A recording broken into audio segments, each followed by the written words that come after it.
Okay, so if you are in the diaspora, with a lot of opportunities opening up for countries like Malawi, in pretty much any country in Africa, where you can actually go and take on ownership on a piece of land and start producing food that you can actually export from here, from Africa, into UK, into America, into Italy, wherever, whichever part of the country that you're living in.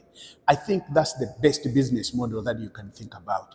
And growing crops locally here, back home in Malawi, and then taking on exporting those produce that I'm producing here into Europe, right?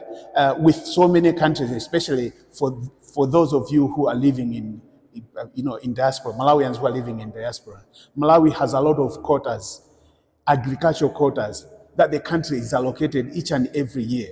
And all these quotas are not being fulfilled simply because most of farmers back home here, they don't know how to grow and export crops. But when I came in here, my concept was to actually, grow the crops that I grow, but also engage on other farmers that are growing crops that I know for sure I could be able to get those crops and then export them to the countries. So next time you guys, when you walk into Lidl or you walk into Asda, into whichever shop that you actually go and pick up the groceries, you will start noticing that some of the produce that are being displayed on your local shops, right? They are produced here in Malawi. They could be produce, this could be the produce that is coming from my farm or a network of farmers that I'm actually working with. And I can tell you guys that really, it's not as difficult as you would think.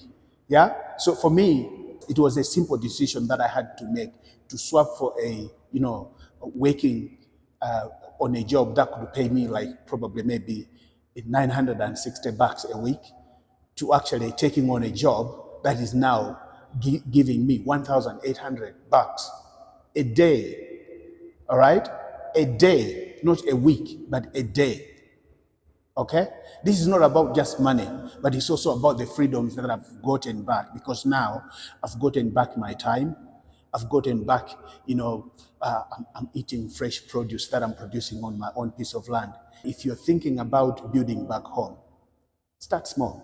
Start slow. You don't have to drop everything like I did and come back here.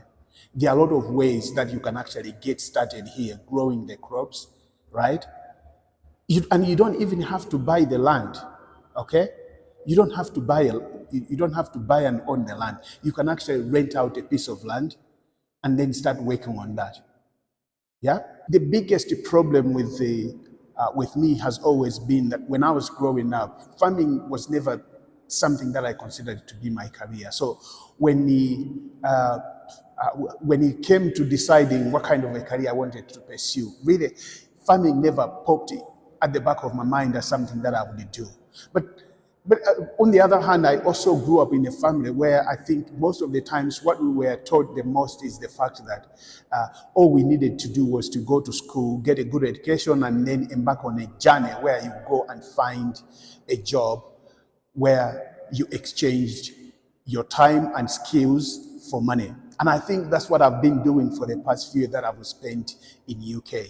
And up until recently is when I kind of like gathered my, the courage to actually set on my goal to come back home and start working on a life-changing, farming as a business. And I know that for most people who are probably watching this video, especially for those who are in the diaspora, probably maybe they would share one or two things in common in the way how I felt all the years that I've been living and working in the UK. So at the beginning of this year, what I decided was to actually kind of like take a leap. My video series at the moment, what they're doing is sharing my personal journey on how I have left the UK to come back home and start working on my mixed farming as a business. And I know there is quite a lot of things that probably most of you who are watching this video might be afraid of doing something like this. This is a huge commitment because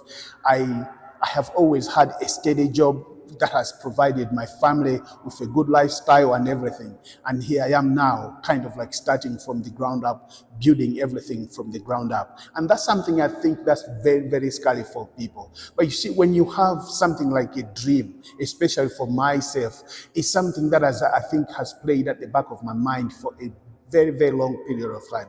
It's something that I've carefully thought about, something that I've played, I've played with a lot of ideas of what that kind of farming would look like. So I came up with a lot of a lot of concepts that I looked at, and then finally decided on one. And the one that I chose to go for was mixed farming. This is something that I found, like, I think with the concept farm that I wanted to build would work perfectly with the plan that I have. You see, I think even for most diasporans, people who are living in diaspora, it doesn't matter whether you're living in the UK, you're living in Canada, or in New Zealand, or in America. I think there is very few people who actually know the value that is in farming.